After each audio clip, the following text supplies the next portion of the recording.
Well, my name is Charles Gaskins. I go by Charlie. I've been at Washington State University since 1976. I was on the faculty in the Animal Science Department, and when I first came here, I had a joint appointment with the program in statistics.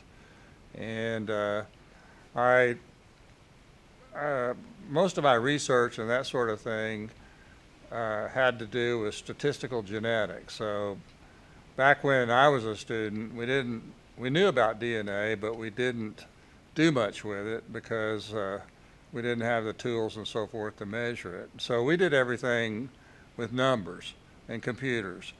And so anyway, I grew up in New Mexico in a small town called Artesia, New Mexico, southeastern part of the state.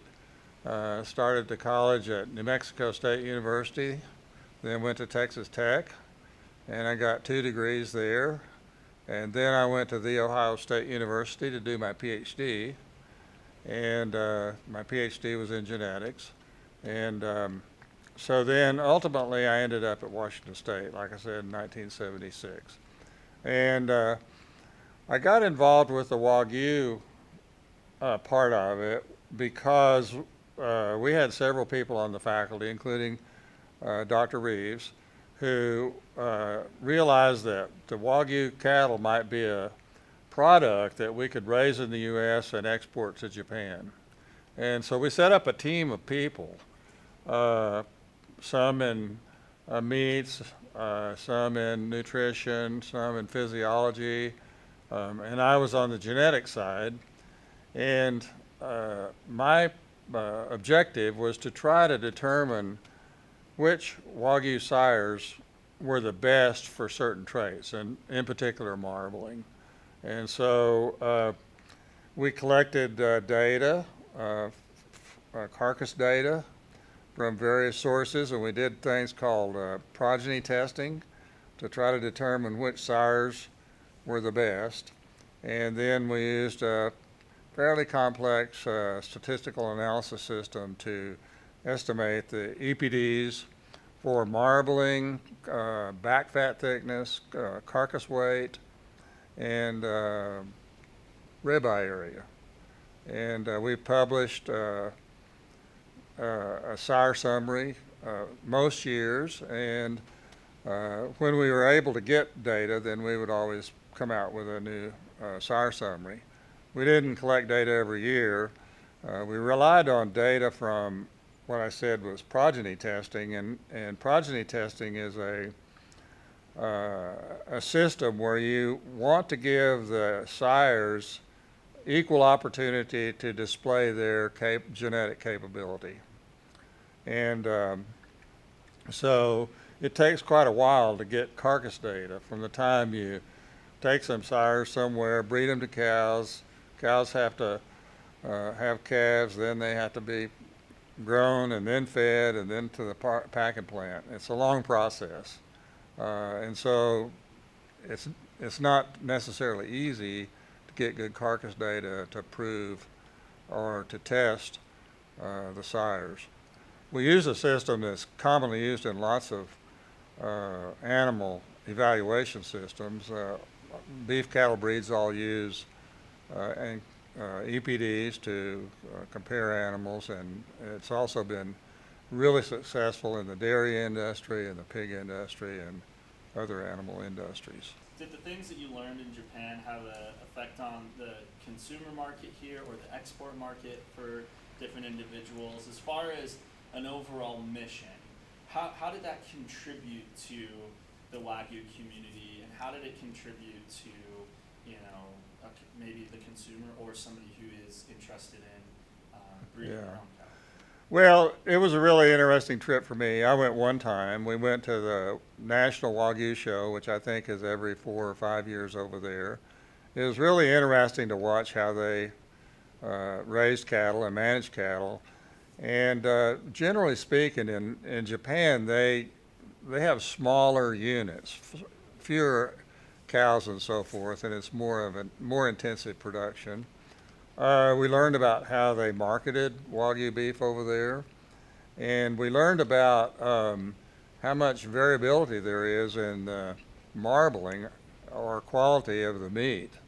And we did go to some supermarkets, and we could see Holstein meat, Wagyu Holstein cross meat, Wagyu meat that had all different levels of marbling. And generally, if I say quality, that's marbling and quality are pretty tightly related. So a big range with more more cost or more expense in the amount of marbling that there was there. So, and one interesting thing we saw was we went to a packing plant where they were auctioning off Wagyu carcasses. And these were the very high quality, highly marbled animals. And they roll the carcass out, and then the people that want to buy it have these little clickers in their pocket. And that's the way they bid. So nobody knows who's bidding. I think you did see the amount of the bid on a screen or something. So that was really interesting. The Japanese eat beef similar to us and different from us. And the really highly marbled Wagyu beef is consumed a lot differently than we would consume like a steak or a roast. And there's so much marbling in some of those animals that I don't think most people would want to eat it if it was just like a steak grilled on a charcoal fire or whatever. And working with the Japanese and going over there was a good experience as far as, getting to know them. Did they, how was just that, being in Japan and learning from what they do? Well, we did learn a lot, but our production system is quite different over here.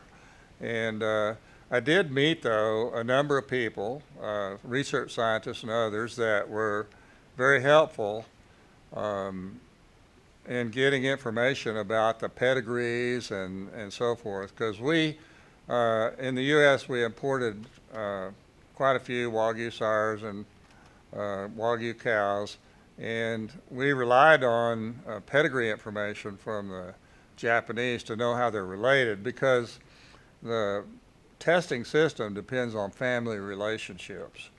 So knowing a sire, knowing his progeny, knowing who the brothers and sisters and parents are was really important. So that was helpful, and it was just fun being in Japan. We had a guy that worked with us from sociology, rural sociology at WSU, and he was married to a Japanese woman and spoke Japanese, so he was our guide and showed us around and took me to a Japanese bath and where you get in the hot water and all that. It was a lot of fun. So it was pretty successful then overall, as far as after you guys got back, you learned all this information. What did you do with it? Well, we were already collecting carcass data, and we were using a system that was developed here in the U.S. to do the analysis. So I don't know that I personally relied a lot on, what I picked up in Japan. I was doing things that they were doing in the dairy business, that they were doing in other cattle breeds and so forth. And so I think it was more just an understanding of how we were different from the Japanese in terms of the way we raise cattle and that sort of thing. There's these ideas that the Japanese did some strange things, like they fed their cows beer and they massaged them and a number of things like that we could comment more on that after we had been over there and kind of seen what they were doing. And the land is the land pretty similar that they're, raising this cattle on? Yeah, they don't have the space that we have over here to raise cattle. And cattle are more efficient if you can turn the cows out and you don't have to spend a lot of money feeding them. And so they're more intense, where they have to keep their cows up. They can't just let them go out and range around.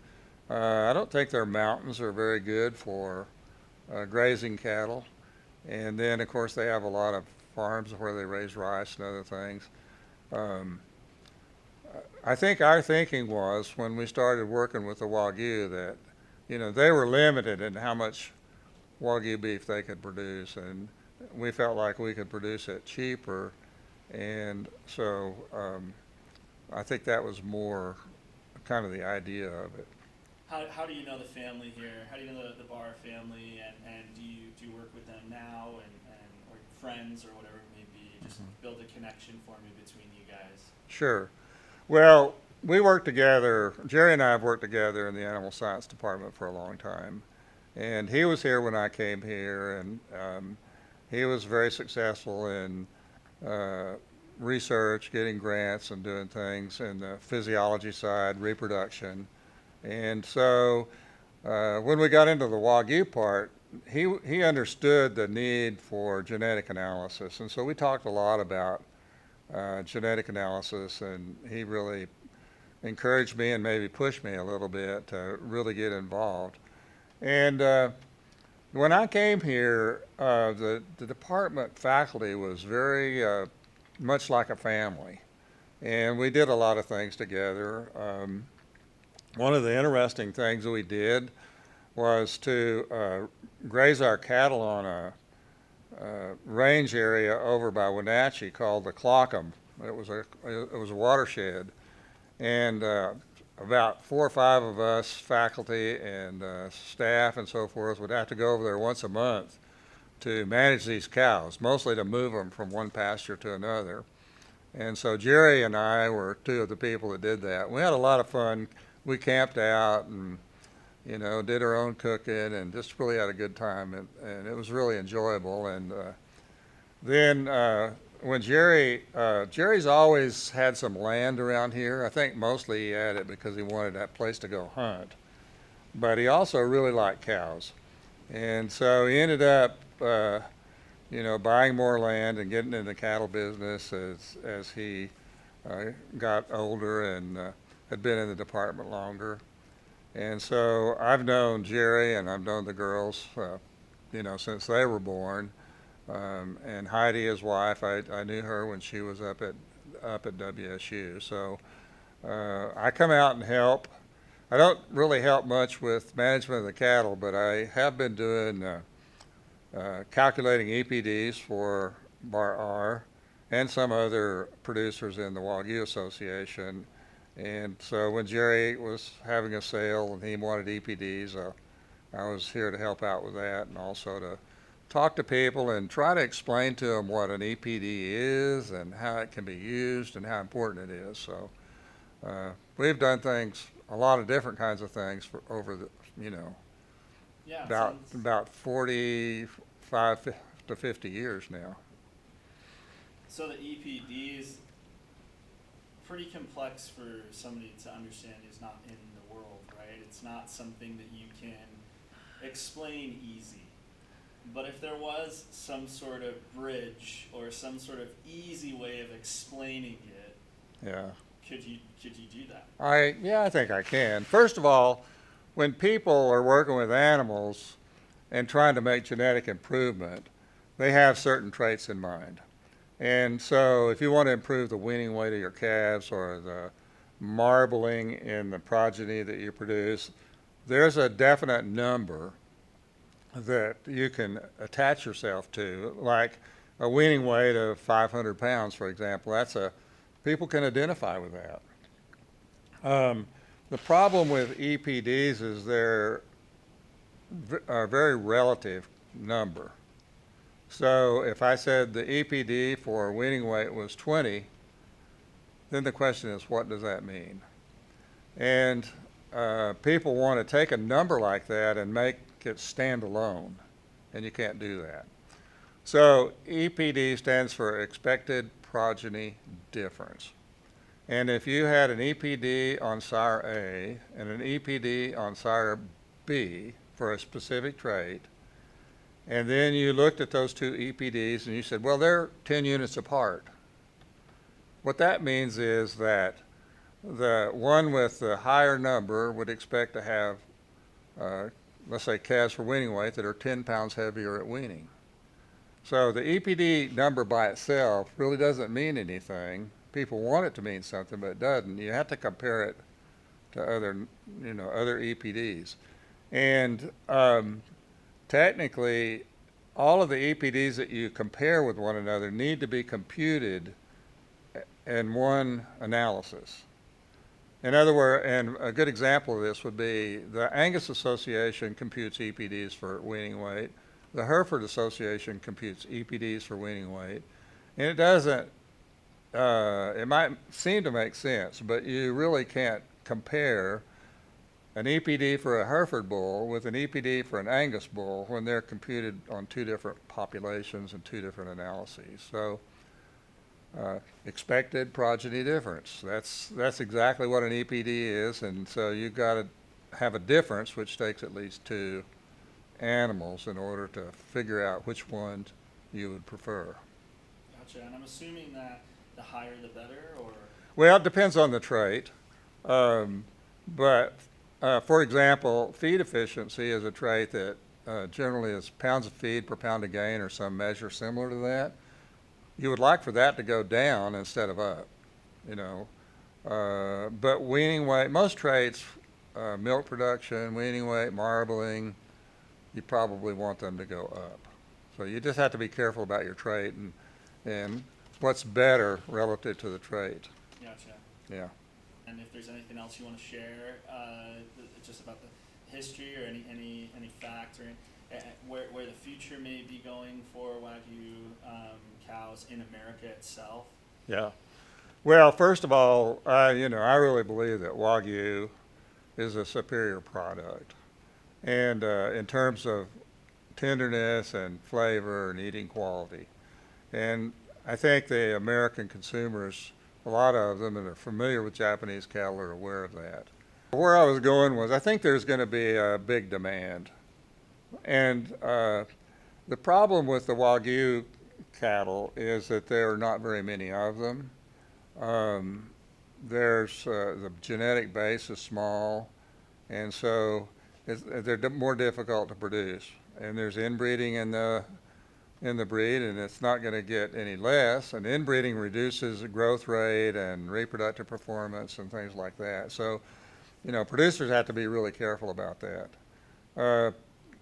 Most of the Wagyu that's sold in the U.S. is probably crossed with Angus, Wagyu crossed with Angus. There is full-blood Wagyu meat, there's purebred Wagyu meat, and there's half Wagyu, half something else. And but I think there's a lot of future for the Wagyu business. And you can see that by the number of people that are interested in Wagyu cattle and what's going on. If you go on the internet, for example, and try to buy Wagyu beef, you'll find a lot of potential sources. And that's one of the things too, and we were talking to Jerry about that, is people are talking about Wagyu. Yeah. Whether or not they know the difference between the grading of those, they know, oh, I got Wagyu, it's going to be great. But it may not be at a certain grade. I mean, it could be. And so we kind of talked about just what Wagyu is. So we've gone over that. But when you say a shortage, or when you say it's going to be coming into demand, is that because less people are have Wagyu cows or breeding less? What do you mean by that? Well, I think the demand is pretty strong. I think education of people is important, so they understand what you're getting when you buy Wagyu. I don't think that consumers care much about the grade or anything else. They care about the flavor, they care about the tenderness, they just care about the eating quality. What's your favorite out of all of them? You're sitting down on a Sunday or Saturday and you're going to cook some. What would you go for? Well, my favorite would probably be a ribeye or anything from the longissimus area, which is along the back line. So I eat a lot of top sirloin steak. But one thing that's really interesting about Wagyu is the hamburger. And it has a really different flavor, and people really like it. And that's because the fatty acids that are in the fat are in different proportions than they are in other breeds. And so it makes it gives it a better flavor and a different flavor, and that's true for both the hamburger and the meat. So, yeah, I like a steak, but I like the hamburger too. Well, I appreciate your time, definitely. Oh, you're more than welcome.